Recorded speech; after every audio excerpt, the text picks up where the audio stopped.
جی viewers, مسیح میں آپ کی سلامتیوں میں آپ کو ویلکم کرتا ہوں پروگرام پاکستان ہمارا بھی ہے میں۔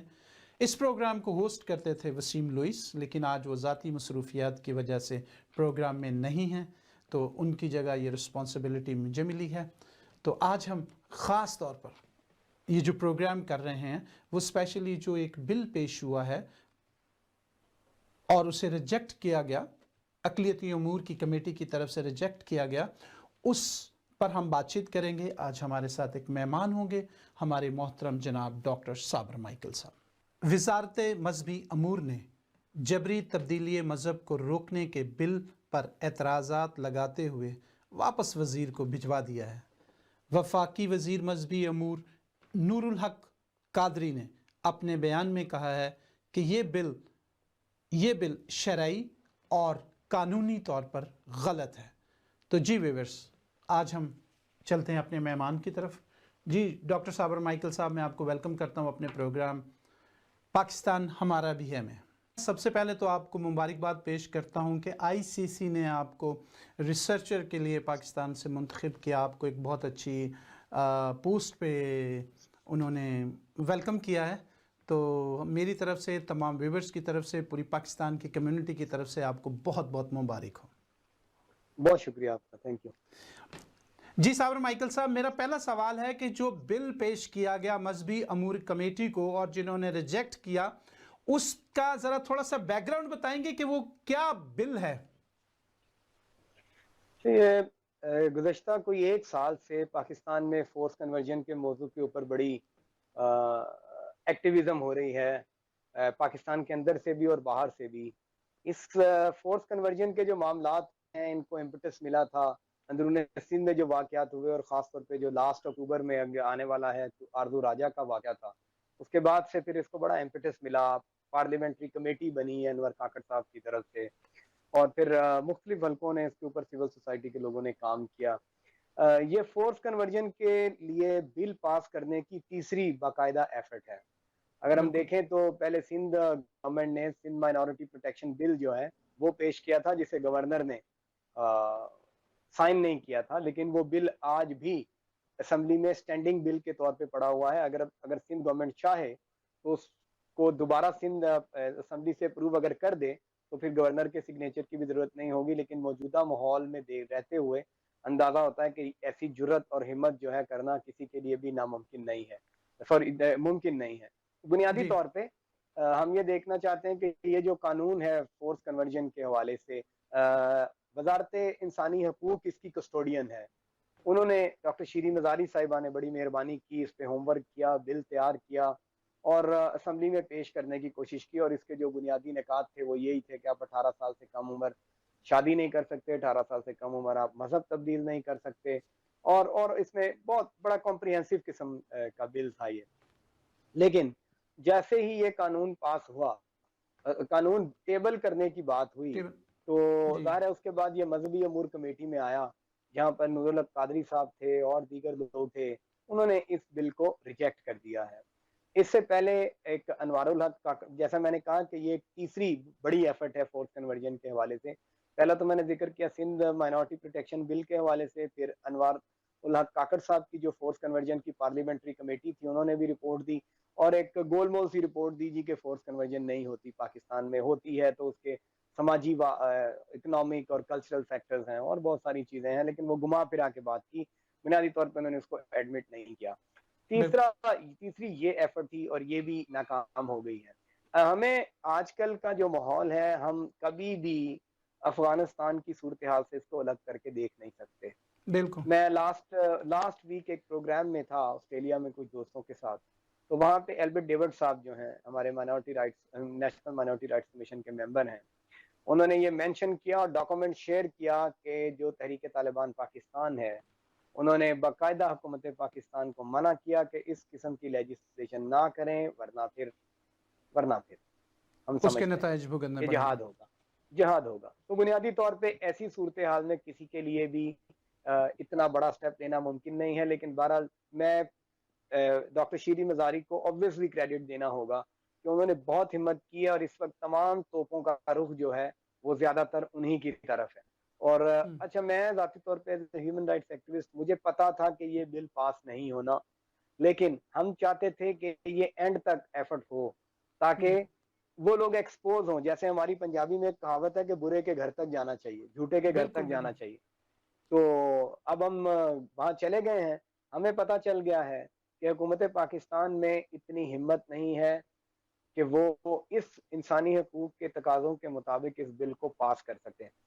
جن چیزوں کے اوپر یہ اعتراض کر رہے ہیں جی کہ مذہب کی تبدیلی جو ہے وہ اس کے عمر کی قید نہیں ہے، تو پھر میرا خیال ہے ملک میں اور بھی بہت ساری چیزیں ہیں اس پہ مذہب کی قدغن ہٹا دینی، عمر کی قدغن ہٹا دینی چاہیے، جیسے شادی کے لیے، لائسنس کے لیے، شناختی کارڈ کے لیے، ڈرائیونگ بالکل لائسنس کے لیے، سم کے لیے، عدالت میں بیان دینے کے لیے. ساری کی بالکل ساری چیزیں اگر یہ ہٹا دیں تو بہت اچھا ہوگا، کیونکہ صرف بالکل ایک چیز کے لیے، صرف جہاں پر مذہب کی تبدیلی کی بات آتی ہے، تو میں آپ کو بتانا چاہتا ہوں کہ لاہور ہائی کورٹ نے فیصلہ دیا ہے کل یا پرسوں کہ مذہب کی تبدیلی میں فزیکل ایج میٹر نہیں کرتی بلکہ مینٹل میچورٹی میٹر کرتی. بہت بالکل اچھے. شادی، لائسنس، ووٹ ڈالنا، ان ساری چیزوں میں مینٹل اپروچ میٹر نہیں کرتی، لیکن یہ جو معاملہ ہے یہ یہاں مینٹل اپروچ میٹر کرتی ہے. اب یہیں سے اندازہ لگا لیجئے، اور آپ اس صورتحال کو افغانستان کے تناظر میں بھی دیکھیں،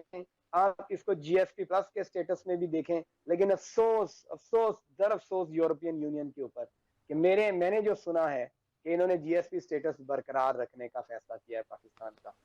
میں قطعاً نہیں یہ چاہتا کہ پاکستان کو مالی طور پہ نقصان ہو، لیکن یہ ہمیشہ ہر 3 سال کے بعد ایسے ہی کرتے ہیں یہ یورپی یونین والے. ٹھیک ہے یہ کسی حد تک ہمارا ساتھ دیتے ہیں، ریفیوجی سٹیٹس دیتے ہیں، سب کچھ کرتے ہیں، لیکن جس جگہ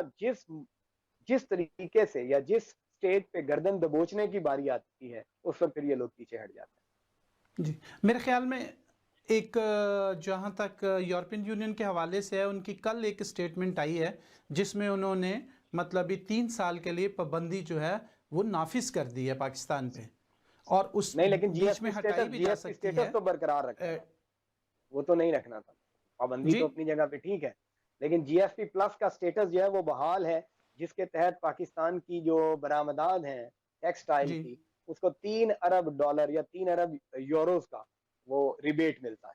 اوکے اور اس کی چلیں. شرط یہ ہے کہ اس کے بدلے میں آپ پاکستان میں ہیومن رائٹ سٹینڈرڈز جو ہیں ٹورڈز مائنورٹیز، ٹورڈز وومن اور ٹورڈز پرسن ود ڈسیبلٹیز وہ امپروو کریں گے. And nothing is happening in Pakistan. Okay بالکل یہ تو درست ہے. دیکھیں سب سے بڑا جو مطلب بھی ہے کہ انہوں نے جو ناانصافی کی بات ہے کہ میاں مٹھو صاحب کو ہی وہیں بٹھا دیا ہے، جو کہ اس کا مین فورس کنورژن کا مین جو مطلب کرنے والا ہے. میں اسے کہوں کہ وہ ایک ٹیررسٹ جو ہے اس کام کا جو مین کھلاڑی ہے، اس کو ہی اس کمیٹی میں بٹھایا ہوا ہے، اس وجہ سے یہ ریجیکٹ ہوا. بہرحال میرا اگلا سوال آپ سے یہ ہے کہ یہ تو فیل ہو گیا، ٹھیک ہے، یہ بل جو ہے وہ پاس نہیں ہوا، ریجیکٹ ہو گیا، اس کے بعد کیا مینورٹیز پہ اس کے اثرات ہوں گے؟ اچھا جی، سب سے پہلے تو میں نے آپ سے پہلے بھی کہا تھا کہ یہ بل پاس نہیں ہونا تھا، لیکن ایٹ لیسٹ پاکستان کے اندر اور دنیا کے سامنے ایکسپوز ہو گیا ہمارا لیگل سسٹم کہ اس میں اتنی جان نہیں ہے کہ یہ ہیومن بالکل رائٹ سٹینڈرڈز کے مطابق قوانین پاس کروا سکے. دوسرے ممالک سے توقع کرتا ہے لیکن خود اس میں ہمت نہیں ہے، اور جب آپ میں خود ہمت نہیں ہے تو پھر آپ کی آواز میں دنیا بھر، آپ کی آواز جو ہے وہ دنیا میں پر اثر نہیں ہوگی اور آپ کی بالکل آواز باوزن بھی نہیں ہوگی. اب یہ بالکل مائنورٹیز کے لیے صورتحال جو ہے آلریڈی دن با دن مشکل ہوتی جا رہی ہے پاکستان میں. ہم زیادہ ایکسٹرنل فیکٹرز کے اوپر بات کر رہے ہیں، اس کی بہت سارے انٹرنل فیکٹرز بھی ہیں کہ کمیونٹی کے اندر سے ہمارے چرچز، ہماری پولیٹیکل لیڈرشپ اور دیگر وہ جو لوگ ہیں وہ صحیح رول نہیں پلے کر رہے. لیکن چونکہ ہم ریاست کے شہری ہیں تو ریاست سے زیادہ توقع ہے، میری چرچ سے زیادہ، پولیٹیکل لیڈر سے زیادہ ریاست سے توقع ہے ایز اے سٹیزن. لیکن ریاست جو ہے وہ مائنورٹیز کے اندر وہ جو احساس تحفظ ہے وہ ریاست کو یہ نوٹ کرنا ہوگا کہ وہ کم سے کم ہوتا جا رہا ہے. وائلنس کے واقعات بڑھتے جا رہے ہیں، یعنی تشدد، چرچز پر قبضوں کے واقعات بڑھتے جا رہے ہیں. نہ صرف کرسچن بلکہ ہندو کمیونٹی کی عبادت گاہیں، مسیحی کمیونٹی کی عبادت گاہیں، ذاتی انتقام کے لیے مسیحیوں کو اس لیے جلدی اور زیادہ وہی معنی طور پر نشانہ بنایا جاتا ہے کیونکہ ان کی سپورٹ کے لیے نہ پولیس نے آنا ہے، نہ برادری نے آنا ہے، نہ ان کی بالکل لیڈرشپ میں اتنی ہمت ہے، نہ چرچ نے آنا ہے. تو یہ بنیادی طور بالکل پہ میں سمجھتا ہوں یہ احساس کمتری بڑھ رہا ہے، احساس عدم تحفظ بڑھ رہا ہے، اور وہ جو ہے کہ پھر ملک سے نکلنے کی خواہش ہے یا ضرورت ہے، خواہش نہیں بلکہ ضرورت ہے، وہ زیادہ ہوتی جائے گی، جو کہ بہت بری بات ہے۔ میں خود پاکستان میں رہتے ہوئے اکثر ہم یہ کہتے ہیں کہ ہمیں پاکستان میں رہتے ہوئے ملک کو مضبوط کرنا ہے، معاشرے کو مضبوط کرنا ہے، پرسیکیوشن کے خلاف لڑنا ہے، لیکن ایسی صورتحال میں جب آپ کو ریاست کا تحفظ نہیں مل پائے گا تو پھر جس شخص کو موقع ملے گا وہ یہاں سے جائے گا اور برین ڈرین ہوگا، خاص طور پہ جو ہمارے پڑھے لکھے لوگ ہیں کرسچن کمیونٹی کے، جن کی کہ بالکل ضرورت ہے، وہ اس طرح سے چلے جائیں گے، جاتے رہیں گے، تو پھر معاشرے میں بڑی ہماری کمیونٹی کی صورتحال جو ہے بہت خراب ہو جائے گی۔ اور اب ظاہر ہے مائنورٹیز کے لوگ جو ہیں، جب احساس کمتری ہوگا، احساس عدم تحفظ ہوگا، تو لوگ آگے بڑھنے میں انہیں دقت محسوس ہوگی، وہ ہمت نہیں کر پائیں گے، وہ جو حکومت نے چیزیں دی ہوئی ہیں اس کے لیے بھی ان کی طرف نہیں بڑھیں گے۔ اب جاب کوٹا حکومت نے دیا ہوا، لوگ جائیں گے نہیں یار ہمارے ساتھ، تو نام دیکھ کے تعصب ہو جاتا ہے، وہ اس کی طرف بھی نہیں جائیں گے۔ اور بس اس میں بہت ضرورت ہے کہ ہم اپنی کمیونٹی کے مورال کو بوسٹ رکھیں، اندر سے باہر سے لوگوں کو سپورٹ ملے، انکریجمنٹ ملے۔ ٹھیک ہے یہ بل ناکام ہو گیا ہے، لیکن اپنی لابنگ کی ایفرٹ، ایڈوکیسی کا کام وہ مسلسل کنٹینیو رکھیں۔ اب میرا اگلا سوال، تیسرا سوال آپ سے ہے کہ کیا پاکستانی جو منورٹیز ہیں جو بیرون ملک میں آباد ہیں، ان کو اور پاکستان میں بسنے والی کمیونٹی کو اس پر کس طرح کا ریئیکٹ کرنا چاہیے؟ کیا ہونا چاہیے کہ یہ ہماری آواز مطلب اور زیادہ ایوانوں تک پہنچے اور جو یہ ملائزم ہے اس کو ختم کیا جائے؟ میں یہ سمجھتا ہوں کہ بہت امپورٹنٹ رول بنتا ہے باہر جو ہمارے ایکسپیٹریٹ کرسچنز ہیں، ہمارا جو پاکستانی ڈیاسپورا باہر رہتا ہے، خاص طور پہ ان ممالک میں جہاں پہ یورپین کنٹریز ہیں، کینیڈا ہے، یو ایس اے ہے، وہاں ضروری ہے کہ یہ لوگ ہائی کمیشن سے رابطہ کریں، ضروری ہے کہ وہاں پریس کانفرنسز کریں، ضروری ہے کہ وہاں مظاہرے کریں، ضروری ہے کہ وہاں یہ جو پولیٹیکل پارٹیز ہیں ان کے ونگز بنے ہوئے ہیں، پی ٹی آئی کا نیدرلینڈ ونگ ہوگا یا کینیڈا ونگ ہوگا، یو ایس اے بالکل ونگ ہوگا مسلم لیگ نون کا، وہاں ان سے جا کے نیگوشیٹ کریں، بات کریں کہ آپ یہاں رہتے ہوئے اتنی ڈیمانڈ کرتے ہیں تو آپ پاکستان میں اس کے لیے ایفرٹ کیوں نہیں کرتے۔ اور دوسرا یہ ہے، ظاہر ہے یہ جو ہیومن رائٹس کی انٹرنیشنل آرگنائزیشنز ہیں، تو یو این کی آرگنائزیشنز ہیں، یورپی یونین ہے، اور اس کے علاوہ جو دیگر بھی بڑی آرگنائزیشن ہے جیسے ایمنسٹی انٹرنیشنل ہے، ہیومن رائٹس واچ ہے، اس کی انٹرنیشنل جسٹس پروجیکٹ ہے، اس قسم کے جو ادارے ہیں ان کے ذریعے سے پریشر ہمیں کنٹینیوسلی بلڈ اپ رکھنا ہے۔ اور دوسرا یہ ہے کہ پاکستان میں جو فورس کنورژن کے شکار لوگ ہیں، کوئی میکنزم ایسا ضرور ڈیولپ ہونا چاہیے کہ ان کی مدد ہو سکے، اور فورس کنورژن کے حوالے سے پاکستان کے اندر جو اویئرنیس ہے، بالکل کمیونٹی کے اندر، کمیونٹی کے باہر نہیں، کمیونٹی کے اندر اویئرنیس پیدا کرنے کے لیے بہت ایک کنسرٹڈ ایفرٹ کرنے کی ضرورت ہے۔ بہت بہت شکریہ صابر مائیکل صاحب آپ کا، اور ہم چاہیں گے کہ آپ بی ٹی ایل کے ساتھ اس طرح کے پروگرام کرتے رہیں۔ بہت بہت شکریہ، آپ نے اس کا بیک تھینک یو۔ گراؤنڈ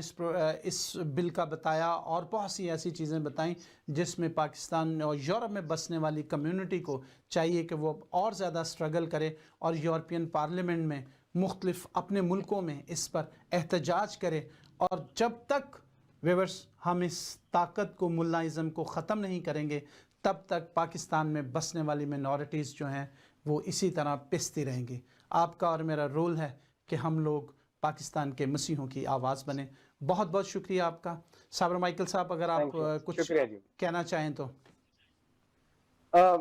میں آخر میں یہی کہنا چاہوں گا کہ مایوسی کی ضرورت نہیں ہے، ہمیں کنٹینیوسلی ایفرٹ کرتے رہنا ہے۔ بعض اوقات دوست مایوس ہوتے ہیں، لیکن میں ان سے یہ کہتا ہوں کہ 1990 کی دہائی میں جب ہم 9th-10th میں فرسٹ ایئر سیکنڈ ایئر میں تھے، تو پیٹر جیکب صاحب، آسمہ جہانگیر صاحبہ، آئی رحمان صاحبہ صاحب، اور بہت سارے نور ناز آغا صاحب، اور جیسے مائنورٹی کے اور لوگ بھی، اسلم مارٹن جیسے لوگ ایفرٹ کیا کرتے تھے، لیکن اس وقت ہماری آواز اتنی نہیں سنی جاتی تھی۔ آہستہ بالکل آہستہ ان لوگوں کی ایفرٹ کی وجہ سے آج ایٹ لیسٹ ہم اس نتیجے پر اس سطح پر آ گئے ہیں کہ قوانین اسمبلی تک پہنچنے لگے ہیں۔ کوئی بات نہیں، اگر یہ ایسا نہیں بھی ہو پاتا تو ہمیں کنٹینیوس ایفرٹ رکھنی ہے اپنی آنے والی جنریشن کے لیے، اور مجھے اپنے خدا پر پورا بھروسہ ہے کہ اگر ہم کنٹینیوس ایفرٹ رکھیں گے تو بالآخر کبھی نہ کبھی یہ معاشرہ ریئلائز کرے گا کہ جس لیجسلیشن کی ہم بات کر رہے ہیں وہ نہ صرف مائنورٹیز کے لیے ضروری ہے، بلکہ پاکستان کے سماجی استحکام کے لیے، پاکستان کے سیاسی استحکام کے لیے پاکستان کی ثقافتی ترقی کے لیے وہ بہت ضروری ہے. تو مایوس ہونے کی ضرورت نہیں ہے, ہم نے کام کرنا ہے, صرف اپنے آپ کو ہم کوشش کر کے اگر یونائٹ کر لیں اور اپنی لیڈرشپ کسی طرح سے ہم یونائٹ کر لیں اور کسی کے پیچھے اگر ہم چلنا شروع کر دیں تو شاید ہماری وائس اکٹھی ہو کے زیادہ پاورفل ہو جائے گی. Thank you.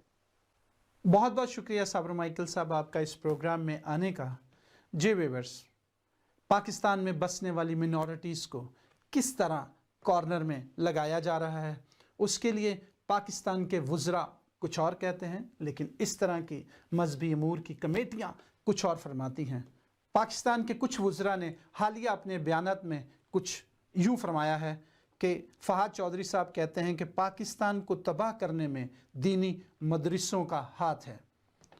فردوس عاشق ایوان صاحبہ کہتی ہیں ملک میں سارے فساد کی جڑ مدرسے اور مولوی حضرات ہیں. ایک اور منسٹر کہتے ہیں کہ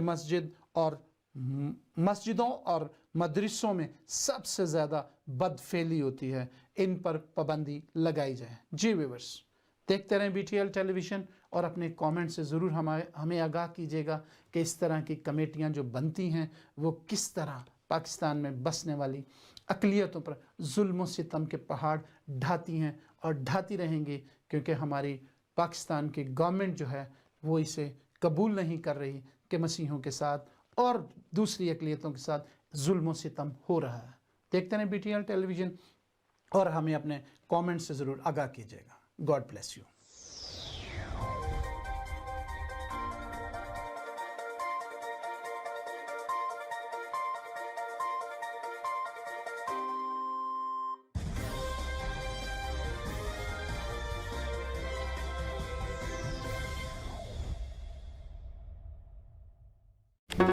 Do not forget to like the video, subscribe BTL TV, and press the bell icon to receive notifications.